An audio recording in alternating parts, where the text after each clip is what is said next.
If quiet Christmas stories about people who have everything on paper but nothing to come home to, and about one simple question that cracks open years of loneliness, make your chest ache in the best way. Stay with this one until the very end. And if Cole and Laya's winter night reminds you that love is not a rescue but a choice to stay, please like this video and subscribe so you don't miss the next slow, healing story on this channel. New York City glittered under a cold, careful sky. Snow fell in slow motion past office towers. Windows glowed gold. Families gathered around trees. Carolers shivered on corners. Harmonies floating above honking taxis and steaming grates. It was Christmas. Inside the Danner Capitol Tower, a ballroom pulsed with light and money. Strings of crystal reflected champagne. Laughter rose and fell over the clink of glass. On stage, someone was giving the same speech they always gave about resilience in record quarters. Cole Danner had slipped out halfway through. He crossed the marble lobby alone. Tie loosened, tuxedo jacket over his arm. His assistant had tried to hand him a schedule. A board member had tried to pull him into a photo. He'd smiled his polite smile, nodded at all the right people, and walked out anyway. The glass doors sighed shut behind him. Outside, the air hit his lungs like ice. He watched his breath bloom in front of his face, then fade. He owned this building. He owned 3 more like it. Financial magazines still sometimes ran his photo next to self-made billionaire and visionary, even though he'd stopped agreeing to interviews years ago. He had everything. He had nowhere familiar to go. He walked with no destination, hands sunk in his coat pockets, shoes whispering over snow, past restaurants full of clinking silverware, past brownstone windows glowing with soft lamp light and silhouettes of people leaning into each other. Every window framed togetherness. Every reflection in the glass showed him alone. Eventually, his feet took him to an older part of the city. The lights thinned, the streets narrowed. Christmas decorations sagged a little here. Tinsel dulled by time. He stopped in front of an old stone church. The front doors were boarded. The stained glass was cracked. The nativity scene on the steps had lost a wise man in most of its paint. Something moved in the shadows near the entrance. At first, he thought it was just the wind tugging at the edge of a blanket. Then he saw her. A young woman sat huddled against the stone, knees drawn to her chest. A worn green blanket barely covered her legs. Her blonde hair fell in loose waves around her face, stiff in places from cold. Her cheeks were red, not from mulled wine or a fireplace, but from the wind. She had no sign, no open hand. She simply existed there, as if the city had forgotten her. Her eyes were unfocused until she noticed him. Their gazes met. For a heartbeat, they just looked at each other, 2 strangers in the blue-white wash of streetlight and snow. Then, in a voice barely above a whisper, she asked, "Can you stay for just one night?" The world seemed to pause. Cole blinked. She looked as startled as he felt by her own words. Color rose in her cheeks for a different reason now, embarrassment. Not cold. "I didn't mean," she stammered. "I'm sorry. That sounded weird. It's Christmas, and I didn't want to be completely alone." She looked down quickly, fingers tightening on the blanket. She hadn't asked for money. She hadn't asked for a room. She'd asked for presence. Cole's instincts were well-trained. Nod, apologize, move on. The city was full of people in need. He gave through foundations, through numbers on paper. He did not get involved one-on-one. But there was something in her eyes, not desperation, not that bruised shame he'd seen when people begged at intersections. A quiet kind of loneliness that mirrored his own. He stepped closer. "I don't usually stay," he said, surprised at his own voice. "But maybe tonight is different." She didn't smile. Not quite, but her shoulders loosened a fraction. "I'm Laya," she said. "Cole," he replied. Her gaze flicked over his coat. "Nice coat," she said softly, trying for humor. Very not from a donation bin. He glanced down at the expensive wool, then at her thin jacket underneath the blanket. Yours looks insufficient, he said. That pulled a small, surprised laugh from her arm. It faded quickly, but it was real. He looked up at the faded church sign, then back at her. There's a diner a few blocks from here, he said. Warm, open all night. She hesitated. I'll pay, he added. No strings. Her eyes searched his face, looking for the things she'd learned to distrust: pity, expectation, threat. She didn't find them. She nodded once. Together, they stepped away from the broken nativity and into the falling snow.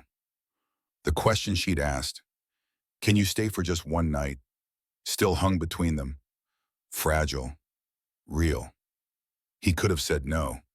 He should have, maybe. Instead, he said, come on, let's get warm. Tired. The diner glowed weakly on the corner, its neon sign buzzing been 24 hours in tired red. Inside, the air was thick with coffee and fryer oil. A few truckers occupied the counter. A couple argued quietly in a back booth. A jukebox blinked in the corner, trying and failing to play something festive. They slid into a booth near the window. A waitress with tired eyes and candy cane earrings handed them laminated menus. I'll just have a coffee, Laya said quickly. Small, and the grilled cheese. Cole added, not looking up. She turned to him. I didn't ask for, you need something hot, he said. Let me try. She looked like she might argue, then exhaled and nodded. While they waited, he studied her. Her hair curled unevenly, some strands clung to her cheeks, melted snow turning into damp shadows. Her hands were red from the cold. The nails were chipped, faintly stained with charcoal and paint. He realized he was staring just as she caught his gaze. This isn't the worst Christmas I've had, she said with a faint smile. Not the best either, but not the worst. You're not with family, he asked. She shook her head. My mom passed a few years ago, she said. My dad left long before that. After I lost my home and my place, everything just kind of slid. The grilled cheese arrived, cut diagonally, cheese leaking out in slow motion. She picked it up like it might be a trick and took a small bite. Her eyes closed briefly. So, he said, what did you do? Before all of this, I studied art, she said. Illustration. I wanted to make children's books. Her voice softened. I ran a reading hour at the library, she added. Kids would tell me what they wanted the story to be about, and I'd draw it as we read. Dragons in sneakers, giraffes that ran coffee shops, spaceships made of teapots. He found himself smiling. That sounds incredible, he said. It was, she replied. Until someone decided I was loitering and making people uncomfortable, then I wasn't allowed to stay anymore. She shrugged, a small movement. Then I lost my apartment, she said. Then my part-time job. One thing after another. Turns out it's a short slide from barely holding it together to sleeping on a church step. He didn't interrupt. He didn't say, I'm sorry, or that's terrible, or why didn't you? He just listened. When she finished, she wiped her hands carefully on a paper napkin and reached for her coat. I should go, she said. He shook his head. There's a shop next door, he said. At least let me fix the shoes. My shoes are fine, she protested. He glanced down. Her canvas sneakers were soaked through. The laces were gray with dirt. Her toes had to be numb. They're not, he said quietly. She hesitated. You don't have to do this, she whispered. I know, he said, but I want to. Show on. The store was small and cluttered, stocked with winter gear and practical clothes. Laya hovered near the door, as if ready to bolt. Cole spoke briefly with the cashier, then returned with a box. Try these, he said. Inside lay a pair of soft, brown boots lined with faux shearling. Her fingers brushed the inside. Warmth. She slipped them on, wobbling a little as she stood. The change in her face was almost painful to watch. "I forgot what warm feels like," she said quietly. "It looks better than frostbite," he replied. She laughed. Toward the back on, a simple cream-colored knit dress caught her eye. Long sleeves, soft fabric. She lifted it off the rack and held it in front of her. "Mind if she began. "Go ahead," he said. She disappeared into the small fitting room. When she stepped out, something shifted in the space around her. The dress was plain, but it fit her like it had been waiting in the dark just for this moment. Her hair had dried slightly, curling at the ends. Her cheeks were still pink from the cold, but softer now. She looked present, like someone who belonged in the world again. "You look different," he said before he could stop himself. "I mean, it suits you." She tilted her head, amused. "I guess I'm still in here somewhere," when she said. Her smile this time was not polite or wary. It was open. Something tightened in his chest. Not just attraction, recognition. For the first time, she wasn't a stranger in need. She was someone he saw, someone real. Cole's penthouse sat 40 stories above the city, wrapped in glass and silent air. The lights flicked on automatically when they stepped inside, bathing everything in a cool white glow. Laya stopped just past the threshold, clutching the paper bag with her old shoes and folded dress. Her eyes widened. Floor-to-ceiling windows framed the skyline like a painting. Furniture sat in clean lines, expensive, perfect, barely touched. Marble counters gleamed. A tall, slim Christmas tree stood in one corner, decorated with precision and absolutely no heart.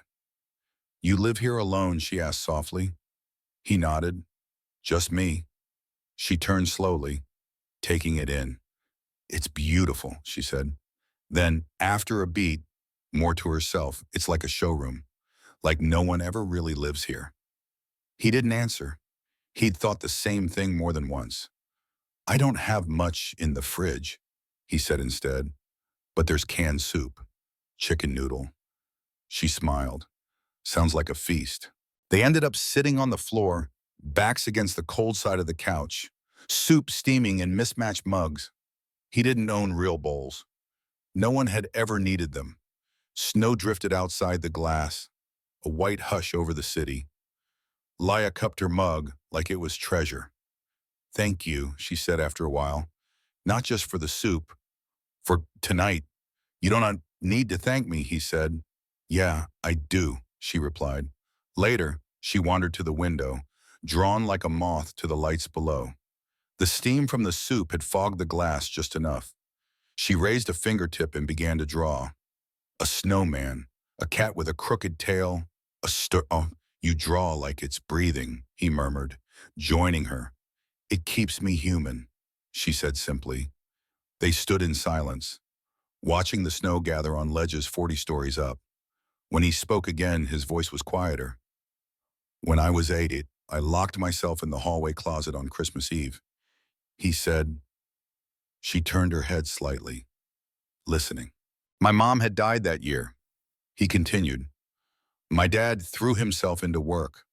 There were gifts under the tree, catered dinner, music on the speakers, but no one said her name. It was like she'd never existed." He swallowed. "I sat in the closet and cried until I fell asleep," he said. "Woke up Christmas morning, still there. No one noticed." She let the story sit between them for a moment. Then she drew a little heart in the bowl, right next to his reflection. "My mom used to say, even when you have nothing, you can still give kindness," she whispered. His jaw tightened. "I think she would have liked you," he said. "I hope so," she replied. Slowly, gently, she reached out and laid her hand over his on the cold glass. Not grabbing, not clinging, just there. "You don't need to be strong all the time." "Cole," she said. His breath caught. He didn't answer. He didn't pull away either. Under the blue glow of the city, something in his armor bent. He looked at her. really looked. At the golden curls, the tired eyes, the small hand resting on his. She wasn't polished. She wasn't perfect. She was real. For the first time in years, the room felt less empty. He did not feel completely alone. Again. By morning, the snow had deepened. The city looked softer, muffled. Laya woke before he did. The house was so quiet she could hear the faint hum of the heating system, the click of the refrigerator. She padded barefoot into the kitchen, still in borrowed flannel pants and one of his t-shirts. The counters were spotless.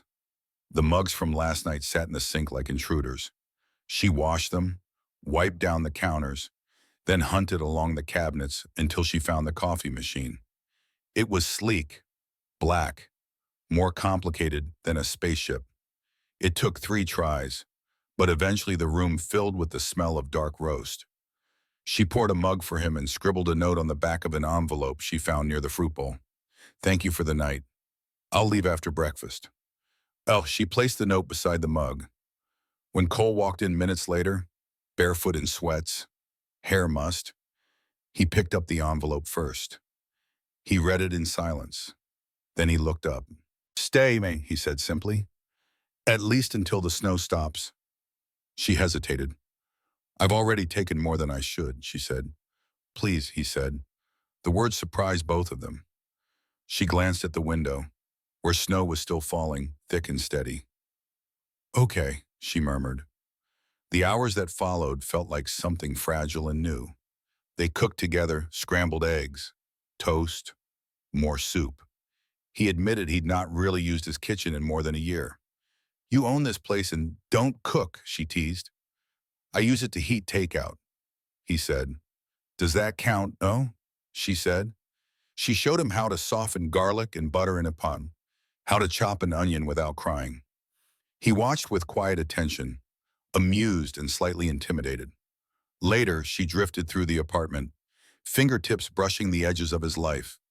Bookshelves lined one wall, full of hardcovers he hadn't opened in years.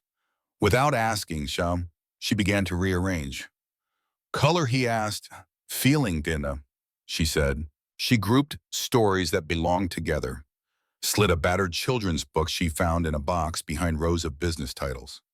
He didn't even remember owning it. When she reached the Christmas tree, she paused. "Can I fix your tree?" she asked. He glanced at it. It stood tall, perfectly shaped, perfectly dull. White lights, gold balls, no history. "Fix it," he repeated. "Make it feel like someone lives here," she said. He closed his laptop. "Go for it." She plugged in the lights, fluffed the branches, moved the ornaments around. Then she added her own touches, paper snowflakes cut from receipts, a pine cone from her coat pocket, a small sketch of a fox she tucked between 2 branches.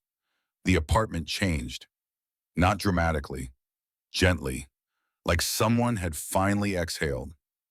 That evening, as the sky turned pink beyond the windows, she walked to a blank wall in the living room and traced an invisible frame with her fingers. "Would it be crazy if I painted here?" she asked. "What kind of crazy?" he asked. "Just something small," she said. "I can cover it if you hate it." He thought about the carefully curated art he could afford. Then he thought about the way she had drawn stars in steam with her finger. "Go ahead," he said. She unpacked a small pouch from her bag, old pencils, a few tubes of paint, brushes that had seen better days. Hours passed as she sketched, then painted. 2 small figures under falling snow, simple, tender, surrounded by soft golden light. When she stepped back, her shoulders were splattered with tiny flecks of color. Cole stood behind her, silent. "Who are they?" he asked. "Just people who found each other on a winter night," she said. He didn't speak. He didn't need to. Later, while she curled on the couch with a book from his shelf, he crossed the room and lifted the lid of the piano he'd almost forgotten how to play. His fingers hovered over the keys. Quietly, the first notes of Silent Night filled the room. Tentative, trembling, she set the book aside and joined him on the bench. As he played, she sang softly, not perfect, warm. When the final note faded, the silence that followed felt almost sacred. She looked down, then up at him. I used to think I didn't deserve a home, she whispered. But right now, this feels close. He turned toward her, not with pity, with something deeper. For a long moment, he simply looked at her like she was the most real thing in his carefully manufactured world. Well, days blurred into something like a shared life. Laya hummed in the kitchen in the mornings, bare feet on cold tile, hair pulled up in lazy knots. She organized shelves when she was anxious. She left little sketches in unexpected places, an elephant in the cutlery drawer, a moon with sleepy eyes on a sticky note inside the fridge. She laughed more now. Sometimes she talked in her sleep. Sometimes she woke up from dreams with her heart pounding and stared out at the city until the panic ebbed. Cole didn't push. He made coffee. He listened. He grew used to the sight of her green blanket draped over the back of the couch instead of a church step. But even as she grew comfortable, he sensed an invisible line she refused to cross, as if she were only ever halfway in. He wanted to help her step all the way back into the world. Quietly, he began laying the groundwork. One night, long after she'd fallen asleep on the couch with her sketchbook on her chest, he sat in his home office, reviewing the building's early morning security footage. It was an old habit. He monitored what he owned. At 5:12 a.m., one clip made him pause. Snow fell hard outside. Laya, wearing her too thin coat again, slipped out of the lobby and walked several blocks to a wall near the train station. In the silence of dawn, she knelt in the snow, gloveless, her fingers red from cold. She drew. Chalk, pastels, bare hands, a fox curled beside a lantern, a child blowing stars into the sky, a skyline of windows glowing with light. She left no signature, just a little cardboard box taped near the bottom. If this made you feel something, take it, or leave $1. It's okay either way. He watched the loop 3 times. This woman, unrecognized, uncelebrated, was out here offering beauty to strangers like it was breath. He couldn't sit still. He called an old friend, the director of the City Arts Renewal Fund, and sent photos of her chalk murals and the paintings she'd done in his apartment. She doesn't need a handout, he wrote. Just a chance. A week later, the foundation extended an offer, a recovery grant, supplies, a small studio space, a mural commission. It was perfect. He imagined telling her, watching her light up. He imagined standing beside her as she walked into a studio with her name on the door. But he didn't. He did what he always did. He orchestrated. The representative from the fund arrived one morning while Laya stood at the counter with a mug of tea, sketching absent-mindedly on the back of an envelope. Ms. Monroe, the woman asked. Laya turned, wary. Yes, we're thrilled to offer you this opportunity, the representative said, handing her an envelope tied with red string. Someone nominated you under a private sponsorship from the Whitmore Foundation. Cole stepped into the room just as the woman left. Laya stood frozen, the envelope unopened in her hands. Whitmore, she said slowly. That's your company. He hesitated. Laya, you went through my life, she said, voice shaking, without asking. I wanted to help, he said. That's what they always say, she snapped, before they take over. You think this is kindness, it's control. You decided what I needed? You made calls, signed papers, pulled strings.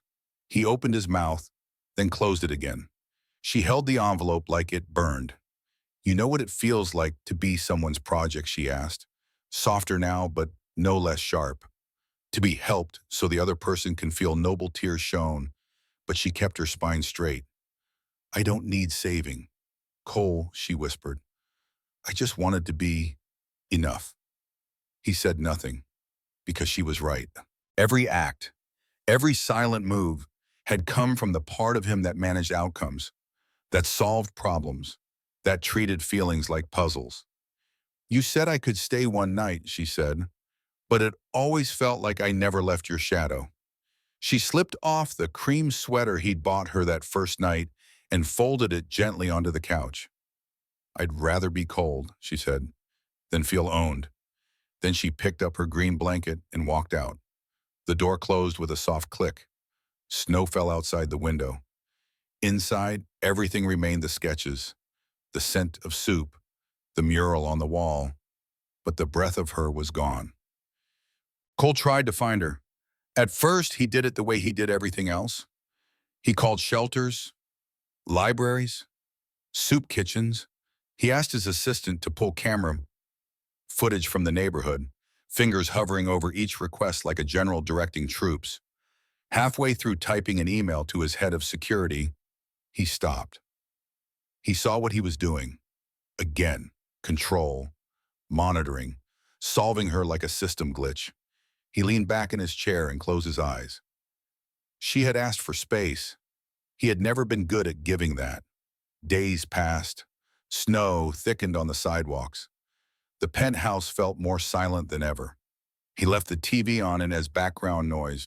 It didn't help.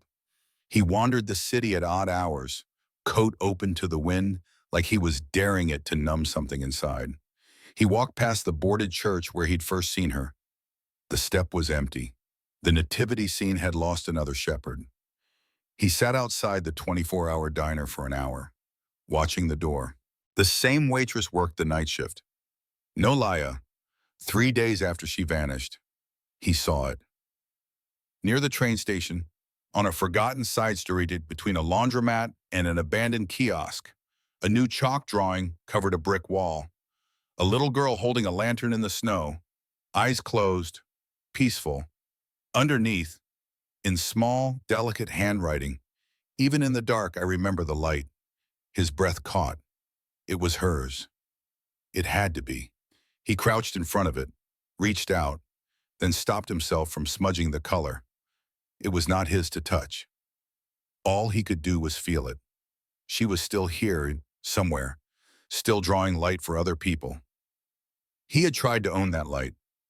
Now, finally, he understood. Love was not a rescue. It was a release. That night, he made a different kind of decision. He didn't call his assistant. He didn't open a spreadsheet. He called his father, the man who had taught him how to work, how to win, how to shut doors on anything messy. The man who had said at his mother's funeral, "Grief is a distraction. Focus on the future." Cole drove 2 hours to the nursing home on the outskirts of the city, where his father now lived in a quiet room with a view of winter bare trees. The older man looked surprised when he walked in. "Cole," he said simply. "Been a while." They talked slowly, carefully. Old pain sat between them like a third person. "I don't know why I came," Cole admitted at one point. "Maybe I just needed to remember I'm someone's son, not just someone's boss." His father studied him. "Your mother once told me," the older man said, "that it takes more strength to stay than to leave." Cole blinked. "She said it after our worst fight." His father continued. "I was ready to walk out. She stayed, with all her softness, with all her heart." He looked at his son. "You have her eyes," he said, "but you've been living like me." Something cracked open in Cole's chest. A wall that had held for almost 20 years finally gave way under the pressure. He dropped his head into his hands. For the first time since he was a boy in a hallway closet, he cried in front of his father. Not controlled tears, not a single dignified glisten. He wept, quietly, fully, human. His father didn't shush him or tell him to pull it together. He just nodded, eyes wet. Not approval. Understanding. The next morning, Cole woke up in his own bed with a pounding headache and puffy eyes. He didn't call anyone. He pulled on his coat, grabbed the sketchbook Laya had left on the couch, and stepped out into the cold. He was done trying to track her like a missing asset. He would walk the streets she walked, sit in the places she loved, learn the corners that made her feel safe. not to drag her back, to be somewhere near her light. If she ever wanted to see him, he needed her to see a man who had learned how to stay. It was a quiet Saturday afternoon when he found her again. He hadn't planned anything. He had simply been driving without a destination, the city unfolding around him in glints of winter sun and long, icy shadows. A cluster of children near a brick wall made him slow down. He parked without thinking and stepped out into the crisp air. The wall they were gathered around was covered in color, a sweeping mural painted in soft, whimsical strokes, a snowy landscape, children chasing stars, animals wearing scarves, a little girl holding a paintbrush bigger than herself. It was magical, joyful, alive. Near the bottom corner, in small, handwritten letters, was a quiet signature. Illustrated by LM, his chest tightened. Laya Monroe. He walked into the Eastside Community Arts Center with his heart in his throat. The hallway walls were lined with art crayon scribbles, careful watercolors, collages of magazine clippings. Music drifted from an open room. He followed the sound to a wide doorway. She was there, sitting cross-legged on the floor, surrounded by children with paint on their fingers. A smear of blue streaked across her cheek. Her golden hair was tied in a loose knot. She was laughing at something a little boy said, the sound carrying like a memory. She looked up. Their eyes met. Her smile faltered for a second. She didn't run. She didn't turn away. He took a slow step forward. "I'm not here to take you back," he said gently. "I just wanted to see what you'd build without me interfering. It's beautiful." She studied him. The room hushed around them, the kids sensing an adult conversation floating above their heads. Then, softly, she smiled. Later, they sat side by side on the wooden steps of the center's front porch, warm mugs of cocoa cupped in their hands. The sun was sliding down the scontoa, painting the snow in strokes of orange and pink. "I went back to the library, Bob," she said, eyes on the steam. "The one that kicked me out." He looked at her. "I thought you hated that place," he said. "I hated the feeling," she corrected. "Not the room, not the stories." She took a sip. "I started sneaking in during open hours," she said, sitting in the corner with scraps of paper and borrowed pencils, drawing as kids read. No official program, no permission, just art. She smiled a little. "The director here saw me one day," she added, nodding back at the center. "She asked if I'd help with an after-school class. I was terrified, but I said yes." Her fingers tightened around the mug. "And then I stayed," she said. "I'm not where I thought I'd be, but I'm somewhere."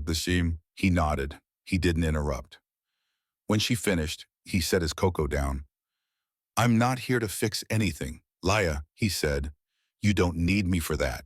But if you'll let me, I'd like to be around when you paint the next chapter." She turned her head. There was no pity in his eyes now. No guilt. No push. Just presence. The same thing she had asked for in the cold outside that crumbling church. "Okay," something in her seemed to say. "Prove it." "Okay," she whispered out loud. Her fingers brushed his. This time, she didn't pull away. A year later, the penthouse was no longer a showroom. Light from string lights draped across the windows mingled with the glow of the city beyond. Colorful throw pillows lay scattered on the couch. Shelves held children's books and sketch pads. The air smelled like cinnamon and something baking in the oven. In the corner stood a modest Christmas tree, not the towering, perfectly symmetrical one Cole used to order out of obligation. This one was a little crooked, covered in handmade decorations, paper stars, painted pine cones, popsicle stick reindeer with googly eyes. On top sat a star cut from cardboard and colored with markers. In neat handwriting across it, "Home is not a place, it's a feeling." Laughter echoed from the kitchen. Cole stood at the counter, carefully frosting sugar cookies shaped like mittens, tongue sticking out a little as he concentrated. "You missed a spot," a small voice announced him. Laya stood beside him. guiding a little boy's hands as he glued sequins onto an ornament. She wore the same cream knit dress from that first winter. It didn't look fragile on her anymore. It looked like it belonged to her, like this place did. Their Christmas party was small, just kids from the art center and a few volunteers, but the room pulsed with joy. Music played softly. Someone had spilled cocoa. A girl proudly showed Cole a crooked snowflake cookie. He gave her a mock serious nod. "It's a masterpiece," he said. In the armchair by the window sat his father, Irene, sipping tea and smiling. He was frailer now, but softer. He had brought an old family recipe, his late wife's cranberry orange bread, and passed slices around with quiet pride. At one point, he caught Cole's eye and gave a small, approving nod toward Laya. Cole's chest warmed. When the last child had been picked up and the door closed behind them, the apartment fell into a different kind of quiet.